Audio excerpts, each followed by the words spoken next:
शायद कल की ही चर्चा में मैंने आपको एक उदाहरण दिया था कि मिट्टी का ढेला और कुम्हार का चाक युग युग तक भी एक साथ पड़े रहे तो कोई घटना नहीं घटती। जब तक वो मिट्टी का ढेला कुम्हार के हाथ में नहीं आता, जिसे चाक चलाना आता है, जिसे पात्र घड़ना आता है, तब तक वो मिट्टी का ढेला ही रहता है। हरि व्यापक सर्वत्र समाना, भगवान तो है ही, भगवान का तो कभी अभाव नहीं है, उसकी तो कभी कमी नहीं है, पर कोई सुझाने वाला, कोई बताने वाला चाहिए। इसीलिए संतों महात्माओं का ये अनुभव है, उनकी वाणी है कि भाई आत्मा और परमात्मा के बीच में जब तक महात्मा नहीं आता तब तक कार्य की सिद्धि नहीं होती, तब तक भीतर परिवर्तन नहीं होता। स्कूल में आप कभी लेबोरेटरी में गए हो, प्रयोगशाला में आप गए हो, तो ऐसे कभी कभी देखा जाता है कि दो केमिकल एक साथ रखे हैं, उनको मिला दो तो भी सब शांत है। फिर एक बूंद डाली जाती है उसमें कैटलिस्ट की, उत्प्रेरक कैटलिस्ट।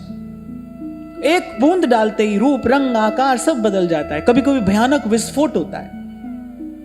बस जो संत है, जो महात्मा है, जो गुरु है, वो वही कैटलिस्ट है। एक बूंद डलेगी और आपके भीतर बाहर सब बदल जाएगा। और उसके अभाव में वो दोनों रसायन सदा से साथ ही पड़े हैं, लेकिन बिल्कुल अपरिचित जैसे, अछूते जैसे। तभी संत कहते हैं, नैन निकट काजर लसै पै दर्पण दिखलाए। और आपके मेरे पास तो जो ये रस संपत्ति है, श्री नागरीदास जी ने सेवक जी महाराज की वंदना करने के बाद फिर एक और बात कही है। कहते हैं, बिलसिए खसम को कमायो।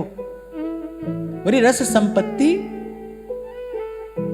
ये कमाकर हमें दे दी गई है, अब तो केवल इसका सुख लेना है, अब तो केवल इसका आनंद लेना है। और नाद कुलभूषण श्री सेवक जी महाराज का ये प्राकट्य उत्सव है। जैसे कुछ दिन पहले मैंने आपको कहा था ना कि खूब उमंग में भरकर प्रिया जी और लाल जी की जन्म बधाइयां रसिकों ने गाई हैं, पर उससे भी कहीं अधिक गुण गाया है हितजू का। जब हितोत्सव आता है तो फिर रसिकों का उल्लास, उनके मन की उमगन देखते ही बनती है। और उससे भी कहीं अधिक गुण गाया है श्री सेवक जी का। जय जय श्री हित रूप किशोरी लाल, हम जाए री हम जाए। इसलिए रसिकों को जीवन दान दिया है इन्होंने, हरिवंश नाम का रस वैभव, हरिवंश नाम की रस संपत्ति देकर। मुझे तो कहने में कोई संकोच नहीं है, अगर श्री सेवक जी नहीं होते,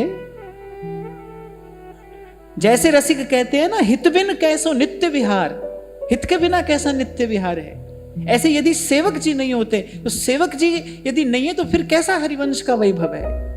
हितजू के वैभव को, हितजू के रस रूप को, हितजू के जस को, उनके नाम प्रताप को, उनकी वाणी की महिमा को प्रकट करने वाले श्री सेवक जी हैं।